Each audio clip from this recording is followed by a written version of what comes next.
Uganda Diaspora Culture and Tourism Event presents East Africa Culture and Tourism Expo Dallas, Texas 2023 from 1st to 4th July 2023. Registration fee is $250 and vendor table $500 payable at Post Bank Uganda, account number 11100370000790 or www.udcate.org and send proof of your registration to presidential@gmail.com. If you come from Uganda, Kenya, Tanzania, Rwanda, Burundi, South Sudan and DR Congo, this is your time to explore, learn, share ideas, discover new places, make friends and have fun. For more information, call +256 7833 77999 or WhatsApp +197 279 91241. The East African Culture and Tourism Expo Dallas, Texas 2023 is powered by Nile Holdings, Post Bank and Teddy's Events Deco.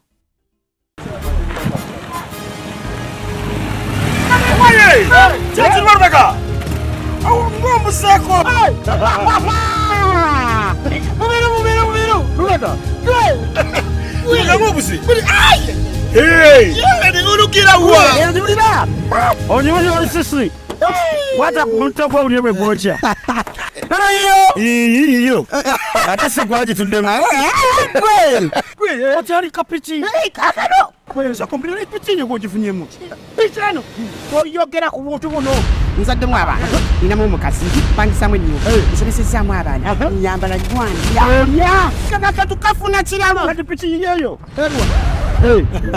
oyinamu eyiyo nani kamuganda wange tonabona kulayo ninawereka amagezi gekuwa kola upgrade emyaka gyofukite piki mingi ate sidda mu mmotoka nze gyosense emmotoka wulira ngenda kutwala mu Success Motors okulewa akawo totekeyo site ezo gyekusasula kumpola sasula kumpola obuze 50% bakuwe emmotoka wemba wako sente bampa emmotoka eni aka kunamusa ngoli ku piki bwetula abantu okuze lwakwanja abantu bakumanyi fe abakumanyi olwokumpya abantu balowooza oli mwana omuto so nga ate oli musajjamu kola tokubya nnyo katubanjule Success Motors abagula n'okutunda emmotoka empya n'enkadde ezikozeeko wekulawo akawunti ne Success Motors tekayo emitwalo 5 kyokka utandika okuvuga basanga nakowa Jinja Road maaso ga Pepsi Cola Plant Kampala Uganda ofune ku ssimu 0707787650 oba 0788M883 Success Motors walk and drive out.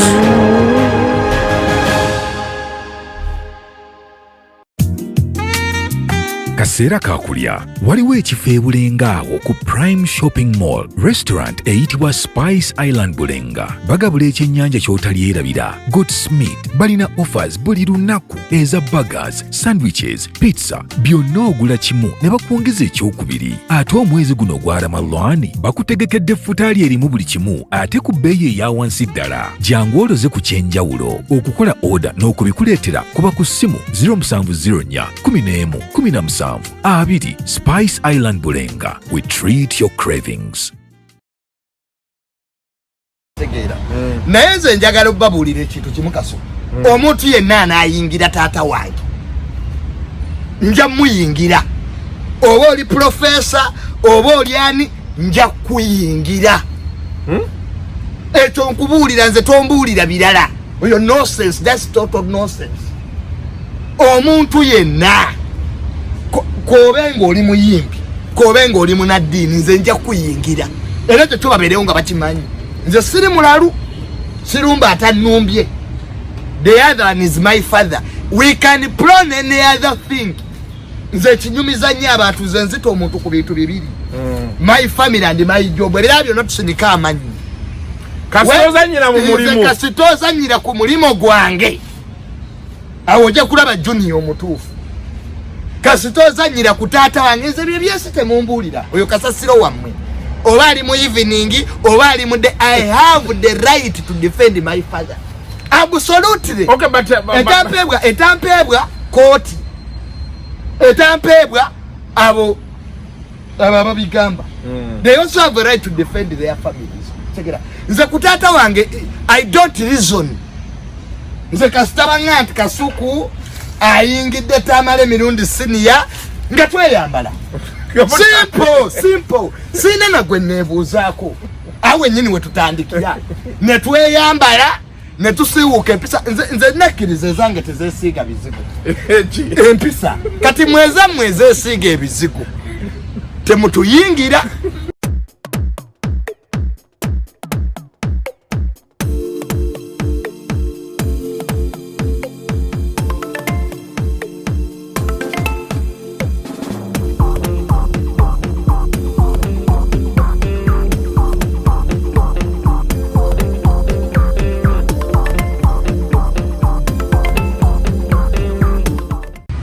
Welcome to yet another edition of Hello, Linda. Honorable Kanzelemo Kubire kati. Yes sir. Okay sir. Manyi Kasuku. Welcome to yet another edition of Kasuku Live. Onako olwaleero ndino omukulu Junior. Abantu ba government amasimu gafete gawumulako kati honorable minister akolaki yabadde nkubira mukama wange mayi tulina meeting ze tulina okukolaki nze n'obudde nfuna butono nnyo ennaku zino era kati Kasuku nyenda kwekolamu kye bayita reality check ntuule kati abantu olabe nti kati ozzaako ki kola kakati amasimu genfuna kolologoze waliwo we bayita nti okuze mangu segera kati abavubuka emyaka gye kati za amasimu jogera n'abaminisita bajjeno kati nafuuka wa ggwanga kibayita abantu kufunamu mu diguli eyo so njagala kati kulaba nti I do a reality check abantu abamu Kasuku tebakyatugasa nange ngobe emyaka ngate emyaka kati waliwo abavubuka emyaka gyensebo nga balina amayumba tebamukonkona segera bagaba obuto bwe bukolera ki obukadde so toyinza kutuuka mu bakulu ngaabo luyali nobanga kati emotoka nvuga mpya omulimo nina sina mwana so tewali nnyo kitekesa ku pulesa waliwo olunaku olwaleero waliwo abantu bansaba nnyo interview eno ngikole era ngenda gikola abantu Junior bagamba otabuka nnyo n'oyogera agagambo buli akusala mu maaso n'omuvuma luli wakwata senkubuge n'omuvuma ebino yefulufiga ye mwemanyi ebyo byo byammwe kati Kasuku njagala abantu gabaga nti oyambalidde ddala engatto za taatawo naye ye taatawo ali mu evening y'emyaka gye gwe egijo gitandika butandisi Kasuku njagala okutegeeza abatulaba era mbebaza we bali kuleeta bibuuzo by'abantu ebyo era balina right mu ntegeera yaabwe okubibuuza kitegeera naye nze njagala okubabuulira ekintu kimu Kasuku omuntu yenna anaayingira taata wange nja muyingira oba oli profesa oba oli ani nja kuyingira ekyo nkubuulira nze tombuulira birala oyo nonsense, that's total nonsense. Omuntu yenna kobenga oli muyimbi kobenga oli munaddiini nze nja kuyingira era tetubabeerewo nga bakimanyi nze siri mulalu sirumba atanumbye the other one is my father we can plan any other thing nze kinyumiza nnyo abantu nze nzita omuntu ku bintu bibiri my family and my job era byonna tusinika amanyi kasitozanyira mu mulimu kasitozanyira ku mulimo gwange awo ojja kulaba Junior omutuufu kasitozanyira ku taata wange nze bye byesi temumbuulira oyo kasasiro wammwe oba ali mu evening oba ali mu I have the right to defend my father absolutely okay but etampebwa kooti etampebwa abo ababigamba they also have a right to defend their families. Check it out. Nze kutata wange I don't reason nze kasitaba nganti Kasuku ayingidde Tamale Mirundi SR nga tweyambala simple sina na gwe nebuuzaako awe nyini we tutandikira ne tweyambala ne tusiwuka empisa nze nakkiriza zange tezesiiga bizigo empisa kati mweze esiiga ebizigo temutuyingira gwe mulayini wojira bompe mulanja kuwemula baji nnyo Kasuku. Let me tell you, there are so many people who criticize us intellectually and we answer them intellectually. kisinziira buli omu engeri gye gyakoze ki. Let me tell you, I respect Senkubuge. One is an old man, Segera. Musajja yasoma to the level of masters, Segera. Naye bw'ova kwekyo abantu kye bakumanyiddeko, no scripting too low. Noyagala okwate brand bbiri Tamale Mirundi Snr.He ne Junior ozigatte wamu otuyingire, Senkubuge nja kuyingira. Agakatona mugufu. Ebyo ebyawasomerawa nina diguli meka eri family yange. So kati of course your raisins ngogamba nti there are people ababa criticizing about intellectually but for you toba ko ogambira nti kati for wano nze nalaba submission ya Senkubuge and I think it was calm. Yeah, let me tell you, omuntu yenna akukriticizing mawuliro oyo taba mukwano ko. Get it from me and from today.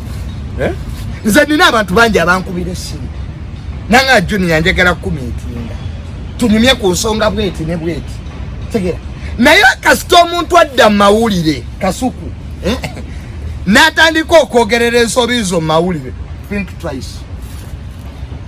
Tegera kyeva kugambye nti criticism eriko options.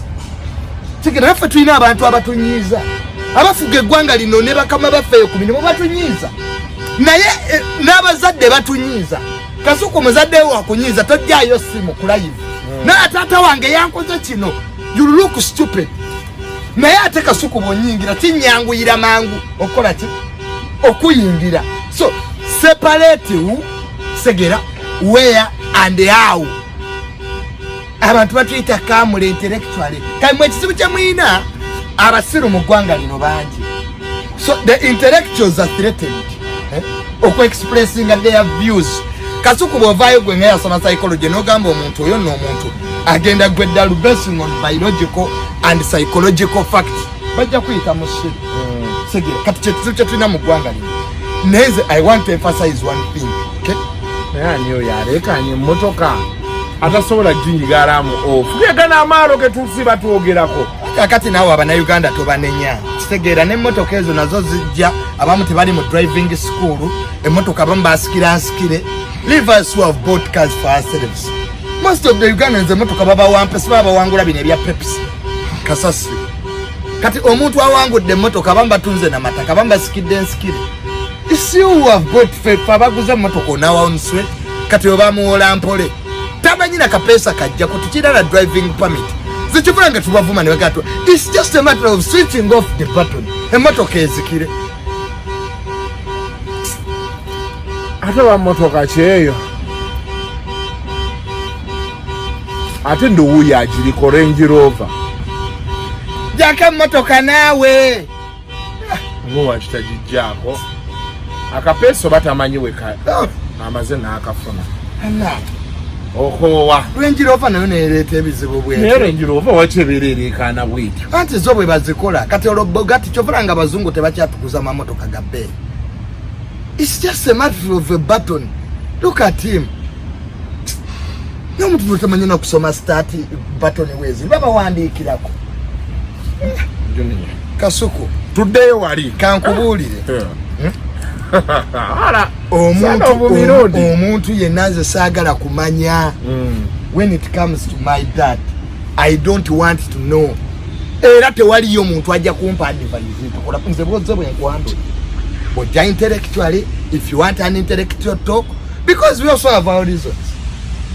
So get away, we say some things we say, and we have the right to say them, and we have people who believe in what we say. So there should be omanika techifude mu Uganda muno tolerance. Tegera buli omu alowooza kyakkiririzaamu kyekituufu. Tegera this is a liberal society. We are people entitled to their opinions. We can choose to agree or disagree. But when you script law, oyagala kutuwemula gwe toyagala tukuwemule n'ebigambo byo nina n'ebipya kati bye nayize.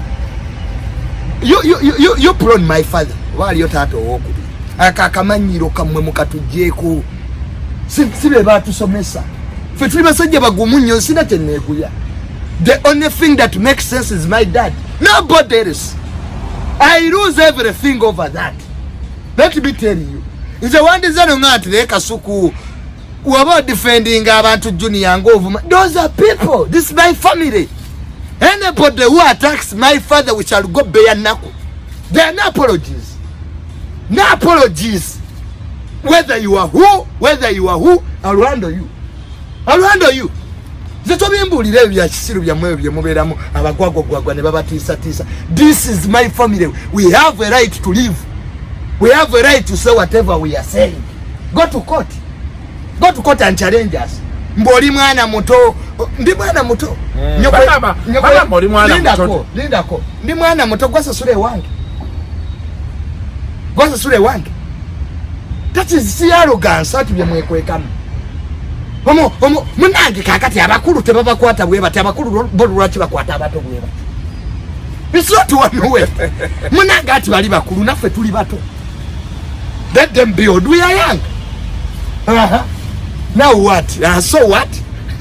Zitujja kuvumanga wekwese myaka. Nezo uzibu bwenina junior buli abantu bangamba Kasuku junior kyaliyo. What to mugamba ko? Ate ngambe ko kuti ontya otandikire wa Kasuku. Ngani? Nachaliyo. Ati bajja batwale byonna bye bayine ewange. Usikira. Gwe kikokola ekitu kimu. Take what you have at my home. I have struggled on my own. Nze sina byo bibozi byamwe byabayimbi. Mbwe natunda kabalagala, encha netunda chapati. I don't have those stories in nasoma. My defense is in my books. Whether this government mutabani wa mini taliyo. Tabani ami si yakulira iso. Owaliamo ogundi si yakuli minister wa gundi. For us to living in that life of stupidity, ebye byamwe enchestu esechuka nyokubu yalwale nze kungati yachuke nachukira kunze. Fete tumera mu life changes. Mbo oyizo kwera Kasuku nesezala wonga mobingo kuma banka naganti Kasuku nange nzikiriza nzibe buli cyanga nze ngagwe mobbi. Ibyo byabatasoma. I have everything. I will be here. I will say whatever, whether my father is here or not, I will still stand on my intellectual principles. I will disagree or agree. That's life. Kuboli yangamba ati kuboli yangana nti tata wa kushurudinga. There is no any shame. Era nembozi mbadde wa kujiberako naye era naye munyonyole naye ambulire. Kankubulire. Me and antibanyi nyote batumanyi. Okay? I have struggled as me to reach where I am, whether small or big. And nimusanyufu olwecho gwe muna Uganda ali eyo Kasuku twala byoyine wange. Gwe jango bitwala. Mbati oyogera bubi jamu olulimi ompo olulala. Abantu bawono bayina obujozo obwo. Fe byogedde tebitusanyusiza ngani.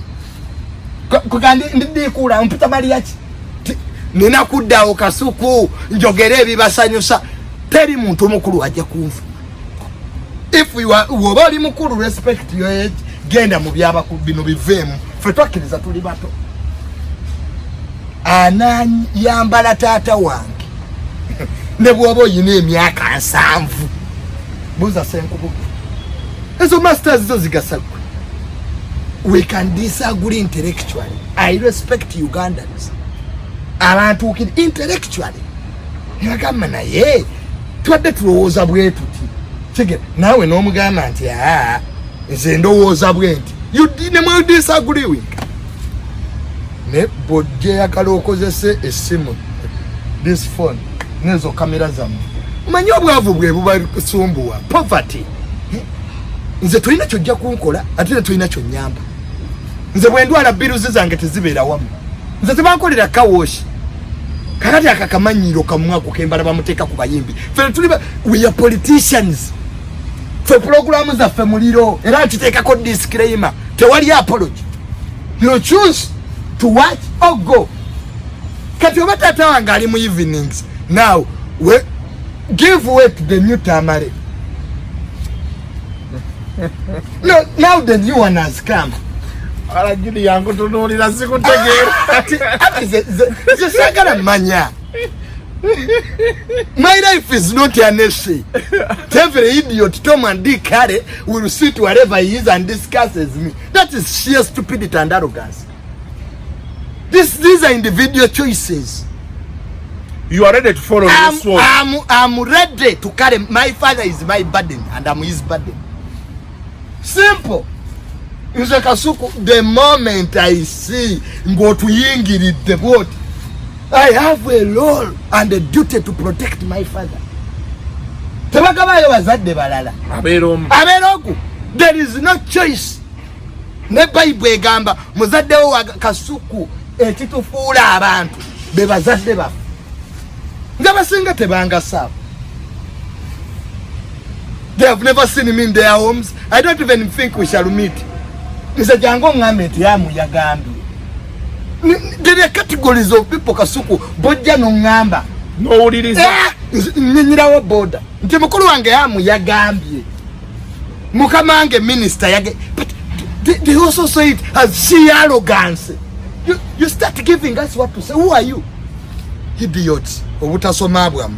Manye gwegeri no mujjudde obutiitiizi. Banjogeddeko. Nze kuva mu lubuto banjogerako. I'm a man of war. I'm Steve. Nze Steve. You're a man of action.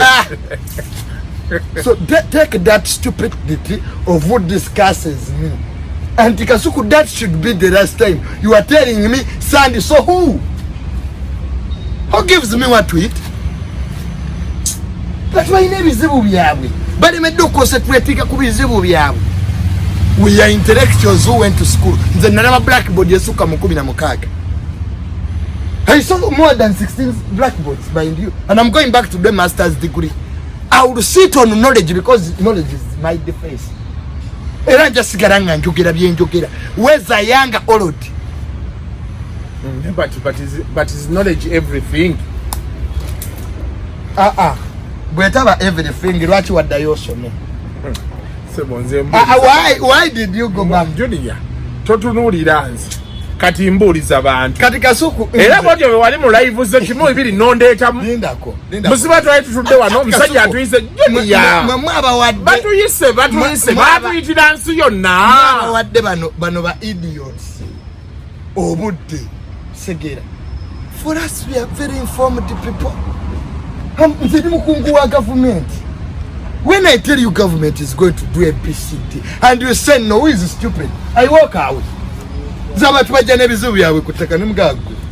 According to the little land now, I know your land has been taken. Yeah, Nedda. They struggle, they go to court and then they come back. Kakati tukoze tukati yemu na Uganda.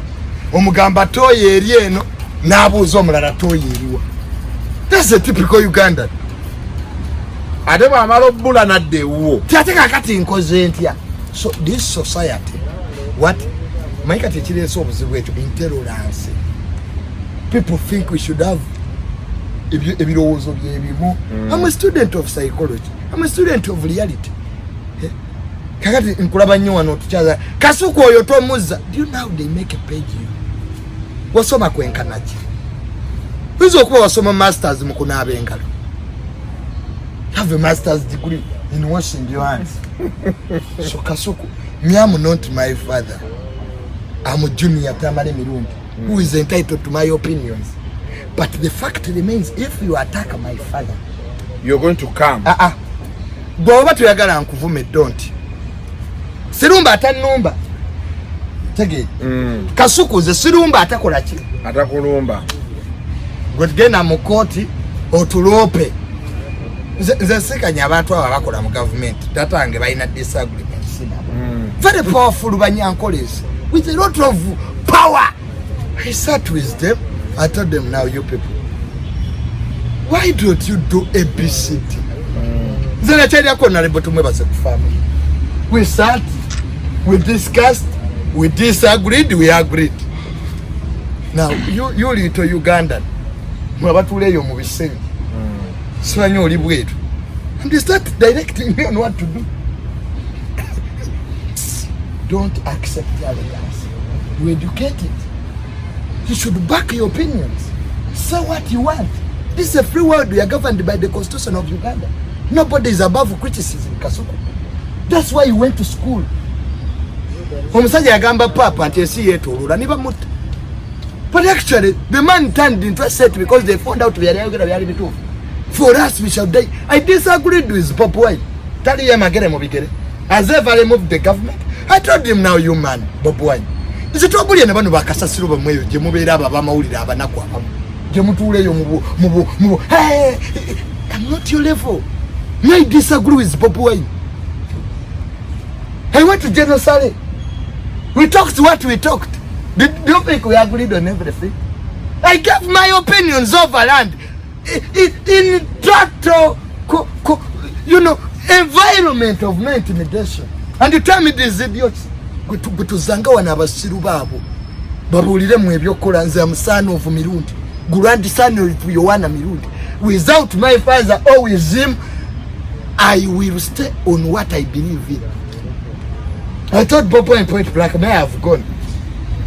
Time to be at Siru, Philip dictator, Philip. How can you change the government when you're just shouting? Halimukuba biyimba na romance manya na bichi. Olimukuyimba? You are singing? Now you know dinga ali Kenya anonya buyinza. This one is here singing na romance. And they expect me, Kasuku, to shut up. That I, now, don't talk about this because many idiots want change. Idiots, stupidity can never prevail over knowledge. That's the principle of life. Stupidity. An intellectual like me is answered by an intellectual. Kasuku, you're a student of psychology. Answer me. I respect your opinion. We are the land friends. Onalia Dubai akubecheyo. Aweza masafuria. Wifi bamwaya sawe muna duka. My friend. I'm a senior government official. Julia Tori senior. Wakatandi kanenda. Tori senior government. Senior government official mmanyi. Omemba ngali abantu mu government. What makes jobs are experience and knowledge. And positions. You might also kayingira mu kifo, but you are at a senior level. Most of the people magala kulira body e market. How old is she? Where's her age? She's a senior. So in that ministry, I'm at a level, I'm in the Department of Management and Finance. There by education. So you often don't know these idiots, because 70% of this country they are unemployed, to come and tell me what to say. Go over and go to Chaza. Zino program separate them. Disclaimer. This is now time for intellectualism. You will have time to get the right comedy. We are not comedians. We are politicians shaping perception of society. And you know that comes with resistance and persuasion. Kambuli bana babere makinde mu garage ba full figure. Just so much oyo. Tumanyi kuandika appointment letter. We answer him by default. We answer her by default. Nenza katisegande ko level answer linga full figure real. Tumanyi appointment letter. Wawandika baluwa tateka copy your box. Nze yange eberako. Parliamentary Avenue. Tell me how many people work on that street. Do you know the importance of that street, Parliamentary Avenue? So, because don't ever grade me into nonsense. Bugundi Yagambia, who is he? I'm only answered by government officials who are at my level. If you're in the private sector, keep quiet. I don't report to you. So, as our devices are, kind of muziwa abana bamwe. Sikira. Never cause be mukozesa. Niwange chimina chemuyinayo. I bought my car out of my sweat. Nina poloti zange nya mumanya gange out of my sweat at my age. So she arrogance, blackmail, intrigue, intimidation. That's not in my. I will handle you. I will handle you. Kati chobo bakola. Keep away. Wemule. On my father, On my father went gwe nenkukwatako. Think we shall have other parents. For put on the are we MPs? We got public court. For the to mu public court. Yeah, public court eba yababaka. Elective people who have elective positions. But we know kubuza. My family and I, we don't hold any elective position in this country. We are appointed by our knowledge. We on contracts. I'm not here for a long time. I'm going to the United States of America. You Kasuku, you fake. I'll be in this country. Let me tell you, Kasuku. Farasoma we program our lives. Nemanyanti kati wempeze emyaka 29 ngamaze because I'm here to create wealth. Bayo neka political, bayo na akamotoka ko, kola yoka business, fly to the States. Get more knowledge. Come back and be appointed as a minister. Where's Amohozi will be president or Bobo and they will look for me. I don't have to struggle so much. Teba manyi Bobo and Tamanyi. Samu Bulokinga. Yanku bila luringa etakali yemagere bayingiride. Ask him Bobo. Did they call me? Junior etakali nemka come to my office. We technocrats, we stand for the genocide President 7 Bokabe to Stukira that the president has summoned you to enter. Why watch the mutegere bitu bya government binengere je bikola government procedures so to sudiza moko njo musajja yakubira nga ine bizibu kutaka baba kabameka bano benkwatagana nabo kulokubiri nali nyenda honorable bali mwezo there's a day was at St. John's place Junior twagala kusigaza constituency zaffe tuyambe. That is the power of education. Musomesa abana nemwe munatuula eyo nemutandika amanyama ulire gafudde lwekyo obusimu ne bubanga obusimu zekyevulanga sikyagenda mu ebyo bitokosho bya TV omutunulima n'okwetegere ketukuba obulango halo zinna bivaamu era nebaza nnyo gavumenti eno to liberalize the media. Do you know many people, why people are now going to Facebook? Tewaliyo biragiro. No mutulobera mu program ya TV amasinde kabanga amasimo kati eyo vayo hati abo bakulu bali banadeni bali tebadibwamu eggwanga tetujjadde fuga bwetu tyo aba America kye bakola bakkiriza ne president Macron bamusabula oluyi president wa America tayina Macron wa France neno wa America tayina shield twap tebamuvumanga nene abadiza twap yabolekeza ngo omuliro Twitter account nejjako those are liberal society. So ideology, differences in ideology is here to stay. Difference in perception because we are humans. Oyina abantu bangi nnyo bolyako botayagala njogereko nange nina bangi nnyo bendyako besagala wikuki kachirese obuzimu gwanga lino mugati eating bread ogenda okulwa omusajja yasoma oyogedde kulinya n'akankana na mutabani yosooka oveeyo ekyaza abantu abamu Kasuku ogenda omusajja atidde otya bread yase eggwanga lino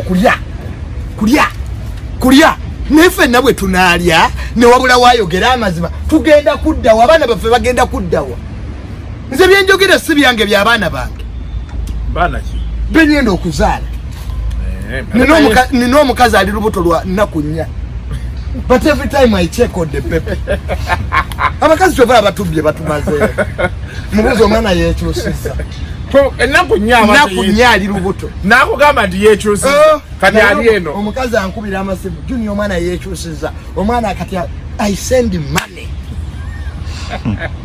abakazi bo bajja kutubba Kasuku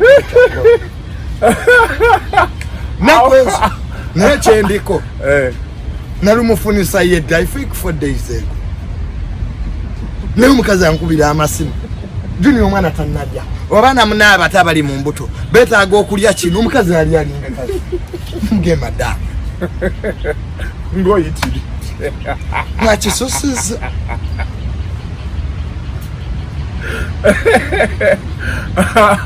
well abantu bangi mwavayo ne muŋŋamba ekibuuzo ekyo kibuuze Junior ekimubuuzizza Junior bagamba otabuka nnyo ovuma buli kikusala mu maaso owemula owemula ku taata we nja kusibuuka empisa nja kuwemula tujja kugenda wansi beya nnaku eri ewasembayo on my dad ebirabo byonna tebinkwatako mwemuvume Museveni mwamulonda izo sina buzibu navuma jeno muzi so family yaffe tere mu byabufuzi we are trading our opinions and you can disagree with us tetulina buzibu kigera you can choose to like us or dislike us we have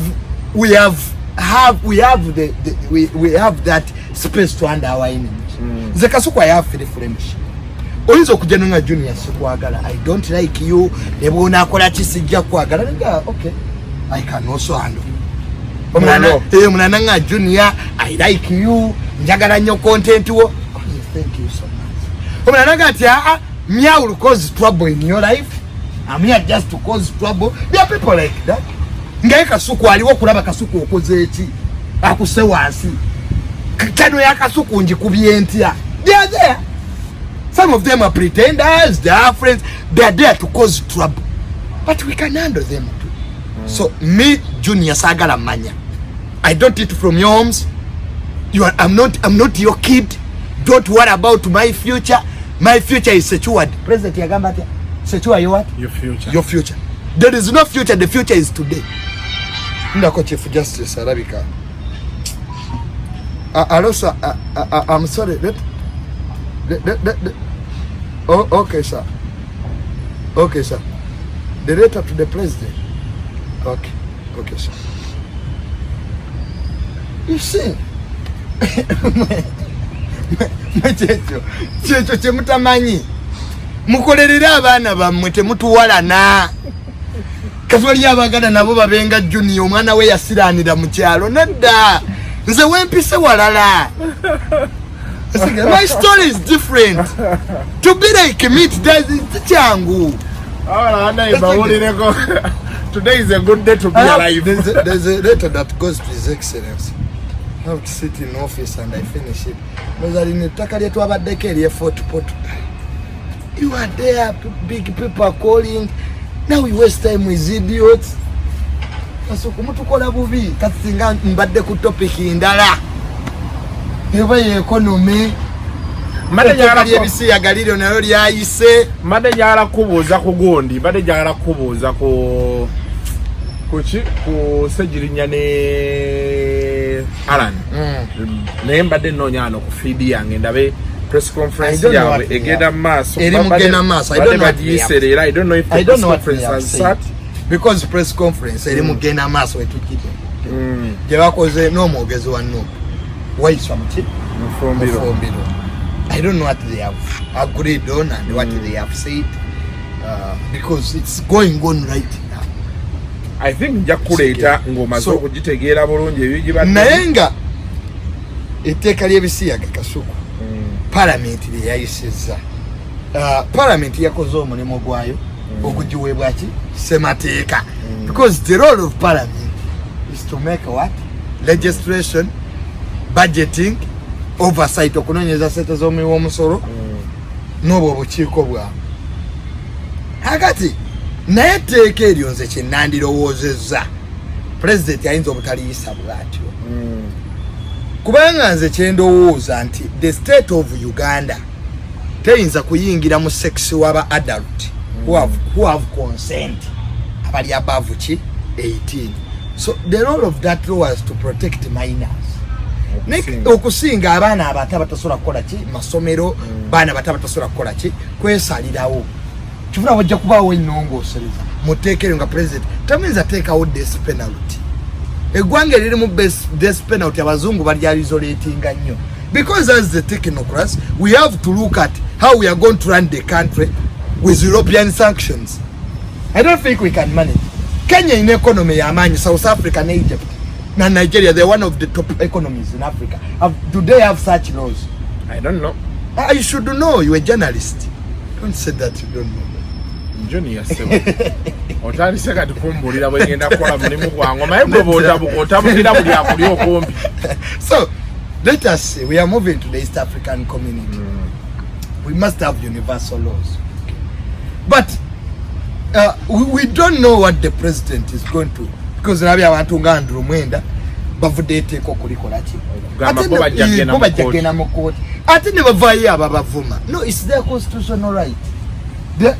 Si basiyazi, okay, balina okulaba nti eggwanga tulikola ki tuli protecting Kasuku, so that obusiyazi buno bubeera temed but ne economy, because waliwo abalwadde basukaali, waliwo abalwadde basiriimu, covid yakyalo ate eddagala tulijja ki.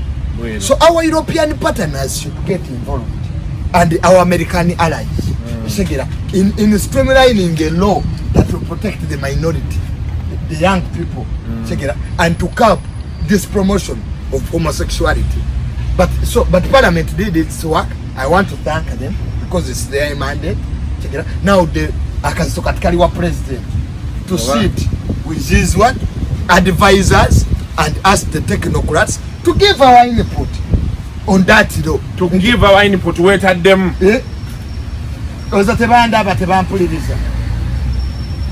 When I met General Sare told me, I always watch you, but you should know me, I'm a global, you're a blogger. People, intellectual people watch us, not civil your moon. The important ones. Nzobani kati mu bantu bonjagala mu abantu bano jano nga hamu yandabye mugagga kyawo mulala Sibiru wandaba Jeno Sara ndabye Jeno Mozi na abalala let them wait. Njabe expect those manyi walo chitwita na America china electoral college kati gofanya ku electoral college direct abaso manganzi ezo wendisagulinga nawe Kasuku mpulira bulungi kama disagreement ya fegwanga ligenda funamu chobalanga toko shezi sigo bunjali jazira basoka soma biography ya mtu gwe basoma notegera bwazi to is a professor of he did omulali ofubutukeri mukoze ebintu Saudi oje kale bwo malo soma ali jazira na BBC zikikola notegera ati omusajja professor wa international law mu University ya America kati bwaba ayogera osoka gwe nosirikako unakwata peni na lupapula katatange yasoma is a mass communicator to a level of a master's, being at the level of the president's spokesperson bani no musanvu mu Uganda ochange etandika so fabasoma tikimanyi bakita pedigree nti Kasuku byokoze mawulire oyino biwandika ka katabo omanyi katabo twazo ga Kasuku aliawo Kasuku amarago. They don't know what you have done. Because at my age I'm handling a full ministry. At the age of 26 I've been in State House, then I fly to the United States. I'm here to get knowledge, not money. How government information we get a master abasejjirije na isira bawano muntu ajipereza. So I think that is a discussion we shall have another time. Bana inze temukyayina kyemumanja ate bayina ekibuzo nkimuwadde nga mwakimbuuza nti ala anadda wa taata we nga agensi abalabe nga akoze bangi nenkikwata n'abaddamu nti ekikwatagana ne taata we tajja kwesa reason. Tewali judgment yabo. It's bare knuckle. And I want to thank our friends, our good friends abroad, our friends who have come to us intellectually, who have advised us, who have been there for us. Abakwano baffe, abakeeping anga baraba programs za Taata wa. There's so many friends betukola omulimu gwe mu Kasuku. Abazze ne batuwa advice on how best we can move with this malicious society. I want to thank our allies in the government who have always been there, who have shaped us, our allies in the opposition who have been there. N'abantu abatulaba ababulijjo nze tambula ku street people wevat sigera ne bangamba nwere ensi y'abasajja ze bapita Tamale Mirundi ogimanyi jejino baga mukaze Mirundi. So us, we are never intimidatable. We shall continue to say what we are saying in good faith. Those who want to continue attacking us and abusing us, we are always ready for you. Okay? There's no compromise about it. We shall deal with you the way we have dealt with you in the past. We talk about powerful Banyankoles in this country and they keep quiet. Now who are you, younger man? Why don't you work for your poor families? These are intellectual debates.